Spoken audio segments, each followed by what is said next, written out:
은혜 아니면 살아갈 수가 없네. 마저도 다 주의 것이니 세상 평안과 위로 내게 없어. 예수 오직 예수뿐이네. 은혜 아니면 살아갈 수가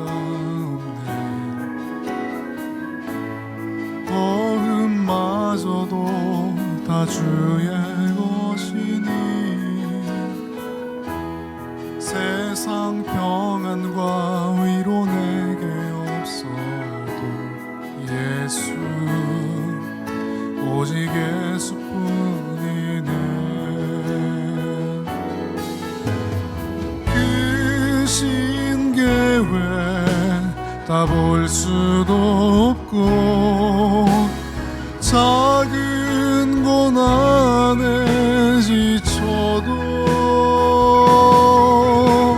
주께 묶인 나의 모든 삶 버티고 견디게 하시네. 은혜 아니면 살아갈 수가 없네.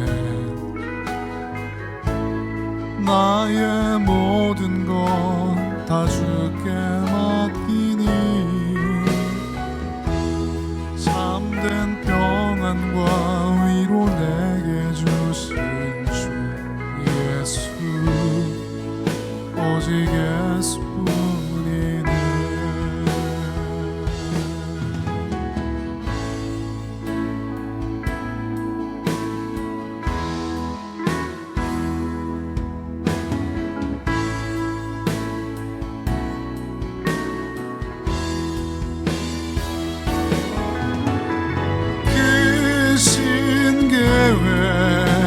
다 볼 수도 없고 작은 고난에 지쳐도 주께 묶인 나의 모든 삶 버티고 견디게 하시네. 그 신계획 다 볼 수도 없고 작은 고난에 지쳐도 주께 묶인 나의 모든 삶 버티고 견디게 하시네.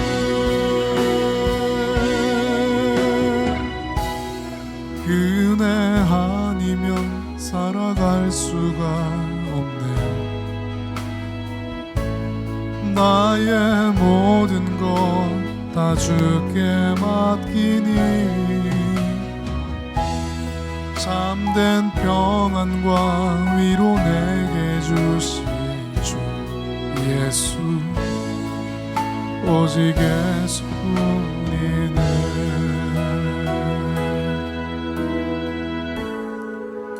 오직 예수뿐이네.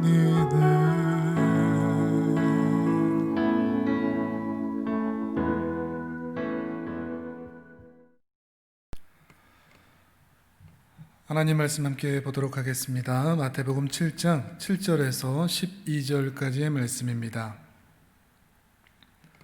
구하라 그리하면 너희에게 주실 것이요 찾으라 그리하면 찾아낼 것이요 문을 두드리라 그리하면 너희에게 열릴 것이니 구하는 이마다 받을 것이요 찾는 이는 찾아낼 것이요 두드리는 이에게는 열릴 것이니라. 너희 중에 누가 아들이 떡을 달라 하는데 돌을 주며 생선을 달라 하는데 뱀을 줄 사람이 있겠느냐? 너희가 악한 자라도 좋은 것으로 자식에게 줄 알거든. 하물며 하늘에 계신 너희 아버지께서 구하는 자에게 좋은 것으로 주시지 않겠느냐?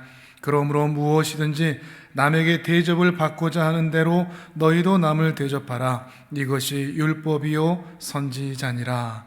아멘. 우리가 하나님의 크신 뜻을 알 수 없고 날마다 작은 고난 가운데 신음하며 살아가고 있는데, 그런 모든 과정 가운데서 오직 예수 그리스도를 바라보며 그 가운데 평안하시고 날마다 주의 은혜를 경험할 수 있는 귀한 하나님의 사람들이시기를 주님의 이름으로 축복합니다. 오늘도 계속해서 마태복음 7장의 말씀을 함께 이어보고자 합니다. 많은 분들이 이 말씀을 오해하고 이 말씀을 왜곡해서 사용하는 경우들이 있습니다. 구하라, 찾으라, 두드리라. 그래서 기도하기만 하면 하나님께서 반드시 얻게 하시고 응답하신다라는 말씀으로 우리가 이용하고는 하는데, 그러나 말씀의 본질, 또 예수님의 의도를 생각하면 꼭 그런 말씀인 것은 아닙니다. 특별히 12절의 말씀을 보시면 그러는데요. 그러므로로 시작을 하죠.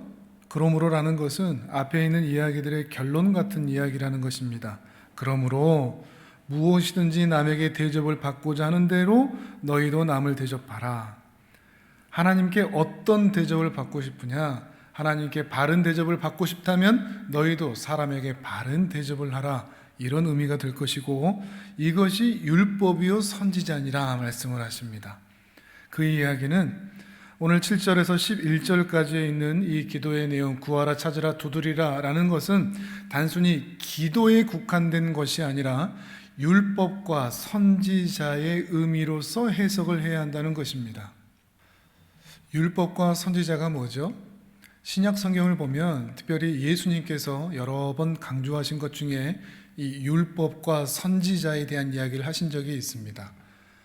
율법과 선지자는 성경에서 여러 번 등장을 합니다. 그것은 구약 성경 전체를 가리키고 또한 십계명의 핵심을 가리키는 단어이기도 합니다. 어느 한 율법사가 나와서 묻지 않습니까? 어느 계명이 가장 크고 으뜸이 되는 계명입니까? 그러니까 예수님께서 주 너의 하나님을 사랑하라. 마음, 목숨, 뜻, 힘을 다해서 사랑하라. 이게 크고 첫째 되는 계명이라고 그러셨고, 그리고 둘째 되는 계명으로 내 이웃을 내 자신처럼 사랑하라. 이것이 율법과 선지자의 강령이라 하셨죠. 율법과 선지자가 하나님의 모든 말씀이 바로 여기에 매달려 있다. 이것이 바로 그 핵심이라는 의미인 것입니다. 그러니까 율법과 선지자의 핵심 강령이 뭐죠? 하나님 사랑, 이웃 사랑이라는 것이죠. 그러니 이 마태복음 7장 7절에서 12절까지 구하라, 찾으라, 두드리라 라는 이 말씀을 기도의 측면에 의하여서 해석할 것이 아니라 하나님 사랑, 이웃 사랑, 구약 성경 전체의 핵심되는 사상에서 이 말씀이 어떤 의미를 가지는지, 그리고 예수님께서는 어떤 의도로 말씀하신 것인지를 우리가 찾아내야 되는 것입니다. 대체 무엇을 구하라는 것인가? 무엇을 찾고 무엇을 두드리라는 것인가? 라고 하는 예수님의 의도가 담겨 있는 말씀이라 할 수 있다는 것입니다. 그러면 신자가 정말로 구해야 될 건 뭘까요? 구하고 찾고 두들겨야 될 것은 무엇일까요? 그냥 세상 살아가면서 필요한 거 무엇이라도 원하면 주께서 주신다는 그런 의도이겠습니까? 마태복음 7장은 산상수훈의 결말로 달려가고 있죠. 그러니 마땅히 산상수훈 안에서 그 답을 찾아야만 합니다. 무엇을 구하고 찾고 두드리라는 말씀인가? 마태복음 5장 말씀을 같이 한번 확인해 보시죠. 예수님은 이렇게 말씀하시죠. 내 이웃을 사랑하면서 내 원수는 미워해도 된다라고 너희가 들었는데, 옳지 않은 이야기죠. 나는 너희에게 이르노니 너희 원수를 사랑하고 너희를 박해하는 자를 위하여 오히려 기도하라. 이같이 하면 너희가 진정 하늘에 계신 너희 아버지의 참 아들이 될 것이니 이는 하나님이 그 해를 악인과 선인에게 비추시며 비를 의로운 자와 불의한 자에게 내려주심이라. 48절에 그러죠. 그러므로 하늘에 계신 너희 아버지의 온전하심과 같이 너희도 온전하라. 이웃을 사랑하고 원수를 사랑해라.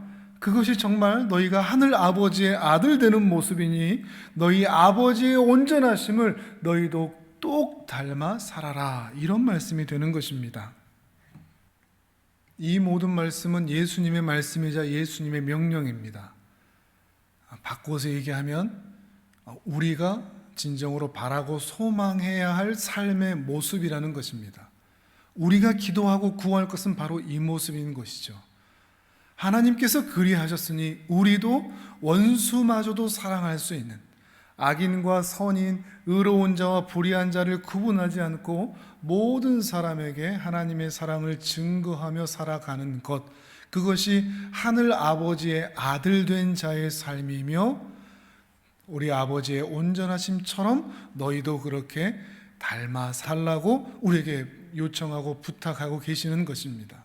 이것이 또한 마태복음 6장 33절에서 말씀하시는 너희는 먼저 그의 나라와 그의 의를 구하라. 곧 하나님을 구하라. 하나님의 영광 가운데 사는 것을 구하라. 하나님을 닮아 사는 것을 소망하라. 그리하면 너희에게 필요한 모든 것들은 내가 너희에게 더할 것이다. 말씀하신 것이죠. 이것이 우리의 소망이 되어야 합니다. 신자의 소망은 이 땅에서 잘 되고 못 되는 것에 달려있지 않습니다. 이 땅에서 편안하고 편안하지 않는 것 때문에 힘들어하는 것, 이것이 우리의 삶의 목적이 될 수 없습니다. 우리 신자의 소망은 이 땅을 살아가는 동안 어떤 형편, 어떤 상황, 어떤 문제 가운데서도 우리 하나님을 닮아 살아가는 것입니다. 어떻게 보면 참 가당치 않은 것입니다. 우리가 어떻게 이 존귀하신 하나님을 닮아 사는가. 그런데 우리 예수님께서 이것을 원하셨습니다. 너희 아버지의 온전하심처럼 너희도 이 땅에서 그리 살아다오 부탁하시는 것이죠.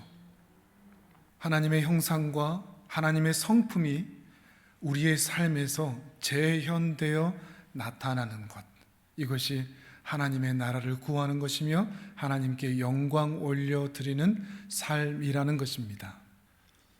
여러분의 기도의 제목은 무엇입니까? 실제로 여러분이 매일 바라고 소망하는 것은 무엇입니까? 바라기는 누가 힘들지 않겠습니까? 어려운 문제 없겠습니까? 마음에 고민들 없겠습니까? 그런데 그것 가지고 예배당에 나오면 장소만 예배당일 뿐이지 다른 종교하고 무슨 차이가 있죠? 아무 차이가 없습니다. 우리 신자는 상황이 어떠하든 형편이 어떠하든 우리가 살아야 할 삶이 있습니다. 우리가 바라고 구해야 할 것이 있습니다. 그것을 구할 것을, 찾을 것을, 두드릴 것을 말씀하신 것입니다. 그럼 그런 삶은 어떤 삶일까요? 예수님께서 또한 우리에게 이미 말씀해 주셨습니다. 너희는 세상의 소금이다. 소금인데 만일 그 맛을 잃어버리면 무엇으로 다시 짜게 하겠느냐? 후에는 아무 쓸데가 없어서 다만 밖에 버려져 사람에게 밟힐 뿐이다. 너희는 세상의 빛이다. 산 위에 있는 동네는 숨겨지지 못할 것이요 사람이 등불을 켜서 그 말 아래, 뒤죽박 아래 두지 않는다. 등경 위에 둬서 많은 사람에게 이 빛이 비치게 한다. 그러니 너희에게 부탁한다. 그리고 너희는 이것을 구해라. 이같이 너희의 빛이 사람 앞에 비치게 하여 그들로 너희 착한 행실을 보고 하늘에 계신 너희 아버지께 영광을 돌리게 하라. 아멘. 세상에서 소금으로 사는 것, 맛을 잃어버린, 살맛을 잃어버린 사람들에게 다시 그 맛이 느껴지게 만드는, 나 혼자 맛깔난 인생 사는 게 아니고 나 혼자 잘 먹고 잘 사는 것이 아니고 그 맛을 잃어버린, 살맛을 잃어버린 사람들에게 다시 그 살맛을 느끼게 해주는 인생, 세상이 빛이 되는 인생, 나 혼자 조명받고 나 혼자 영광받아서 난 이렇게 잘 산다라고 드러내는 것이 아니라 어두움 가운데 캄캄함 가운데 희망과 빛을 잃어버린 사람들에게 그 빛을 비추어 하나님의 영광을 경험할 수 있게 하는, 다시 그들이 빛 가운데로 나아오게 하는 그러한 인생이 되어달라 말씀하시는 것입니다. 그 신자의 존재와 그 품격이 하나님의 인격으로 드러나는 삶, 그러한 삶을 말씀하시는 것입니다. 불을 뿜자는 게 아닙니다. 빛을 내자는 것입니다. 모세가 하나님의 영광을 빛을 쏘이고서 그 얼굴에 광채가 났던 것처럼 우리도 하나님의 은혜의 영광을 경험함으로 우리의 삶에서 우리의 성품과 인격을 통해서 하나님의 영광이 재현되는 그러한 삶, 그러한 삶을 살아야 할 것이며, 그러한 삶을 살기 위해서 하나님께 간절히 구하고 찾고 두드리라는 것입니다. 주님, 저도 주님처럼 빛이 나는 삶을, 이 어두운 세상에서 내가 썩어지더라도 다시 맛이 나는 그런 삶을 살기를 원합니다. 이것을 구하고 이것을 찾고 이것을 두드리는 자에게 내가 반드시 그렇게 살 수 있도록 은혜를 주시겠다 말씀하시는 것입니다. 이것이 신자의 기도의 제목이고 소망이며 바람인 것입니다. 우리 천국에 갔을 때 예수님이 우리에게 뭘 물어보실까요? 얼마나 착한 일 많이 했냐? 얼마나 높은 직급에 올라갔냐? 얼마나 돈 많이 벌다 왔냐? 집이 어떻느냐? 노후가 어땠느냐? 이런 거 물어보실까요? 너는 저 세상에서 얼마나 나를 닮다가 왔느냐? 이거 물어보시죠. 얼마나 빛이 되어 소금이 되어 살다 왔느냐? 이 짧은 인생, 주님의 은혜와 주님의 사랑과 주님의 자비를 드러내는 그런 인생이 되기를 원합니다. 이것이 우리의 소망입니다. 이것이 우리의 바람입니다. 그런데 많은 분들이 오해를 하는 것이, 내가 예배를 드리고 있고 교회를 다니고 있고 내가 직분에 있고 하는 것 때문에 나는 이미 그런 삶을 살고 있다고 대단히 착각을 하는 것입니다. 예배의 행위를 얼마나 잘하느냐, 얼마나 구제를 많이 했고 얼마나 전도를 많이 했고 어떤 직분에 올라가느냐, 이것이 핵심인 것이 아닙니다. 내 존재가 변화가 되었느냐 하는 것입니다. 우리 한국교회 안에서는 이 존재의 변화에 대한 깊은 성찰과 살핌이 그다지 없습니다. 얼마나 많이 하느냐, 종교적인 행위에 너무나 치중되어 있습니다. 내가 이런 봉사도 하고 저런 봉사도 한다, 내가 이런 직분에도 올랐고 내가 이런 예배를 드리고 있다, 내가 이런 헌금도 내가 하고 있다 라고 하는 것을 어떤 행위로 내가 지금 잘하고 있다고 착각합니다. 근데 기독교인들이 본질적으로 변화를 입지를 못했습니다. 뭔가는 잘 하는데 그 존재가 정말로 하나님을 닮아 있지가 않습니다. 그 존재의 변화가 없는 것입니다. 거듭났다고 말하는데 다시 태어난 것 같은 그 존재의 변화, 예수 믿기 이전과 예수 믿은 이후가 확연히 다르는 것이 다시 태어난 것인데, 다시 태어날 정도의 변화인데 어째 똑같습니다. 교회를 다니나 안 다니나, 예배를 드리나 안 드리나. 우리의 존재의 변화는 우리의 삶에서 드러나는 인격과 성품과 그 심령의 빛에서 달라집니다. 우리는 하나님의 자녀로 변화되어서 새로운 인생을 살아가는 존재들입니다. 그러하기에 내가 지금 얼마나 많이 했냐, 내가 지금 어떤 것을 하고 있냐, 내가 이제 더 어떤 것을 해야 되느냐, 이런 걸 볼 게 아니고 먼저 우리 자신을 깊이 살피셔야 됩니다. 난 정말 변화되었나? 나는 정말 거듭났나? 난 정말 의로운 자가 되었나? 나는 지금 더 거룩해 져가고 있는가? 내 안에서 하나님의 성품을 닮아가는 모습이 나타나고 있는가? 그리스도의 신부로서, 우리 예수님의 제자로서의 그런 삶의 모습이 내게서 나타나고 있는가? 아니면 예배는 드리고 뭔가 하는 건 있는데 아무런 변화도 없는 그런 모습이 내게 있지는 않은가? 살피셔야 됩니다. 뭐부터 해야 될까요? 여러분 안에 예수 그리스도가 정말 계신지, 그리고 그분을 믿고 사랑하고 친밀한 교제를 나누고 있는지 더 자세히 살피셔야 됩니다. 고린도후서 4장 6절과 7절 말씀입니다. 어두운데 빛이 빛이라 말씀하셨던 그 하나님께서 예수 그리스도의 얼굴에 있는 하나님의 영광을 아는 빛을 우리 마음에 비추셨느니라. 우리가 이 보배를 질그릇에 가졌으니 이는 심히 큰 능력은 하나님께 있고 우리에게 있지 아니함을 알게 하려 함이라. 아멘. 우리 어두운 가슴팍에 빛이 비추었는지,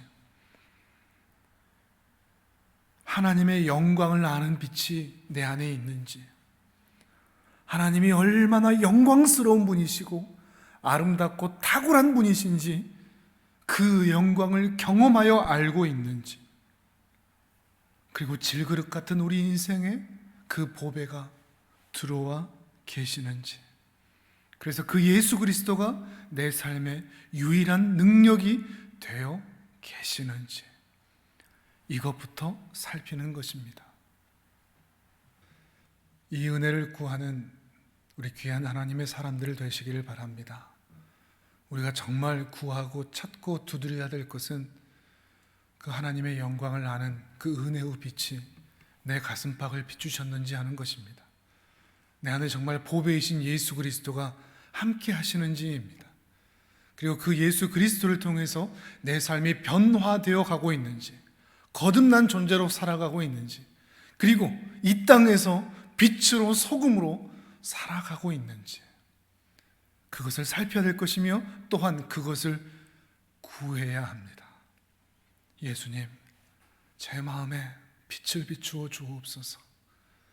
하나님의 영광을 아는 은혜를 허락해 주옵소서.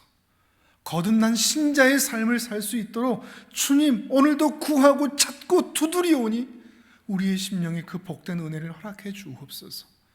그래 남은 인생 이 땅에서 우리 주님처럼 빛으로 소금으로 살아가게 하여 주시옵소서. 험한 세상의 다리가 되어 저 맛을 잃어버린 사람들에게, 저 소망을 잃어버린 사람들에게 빛과 소금으로 사는 우리의 존재가 되게 하여 주옵소서. 이 은혜를 경험하는 귀한 하나님의 사람들 되시기를 주님의 이름으로 축복합니다. 아멘. 하나님 아버지, 우리가 정말 구할 것 예수 그리스도의 은혜이오니 구하고 찾고 두드리면서 하나님 닮아가는 귀한 하나님의 사람들 되게 하시며 이 세상에서 소금이 되고 이 세상에서 빛이 되기를 갈망하는 인생들 되게 하여 주옵소서. 우리의 소원을 이루실 주님을 기대하오며 예수님의 이름으로 기도합니다. 아멘.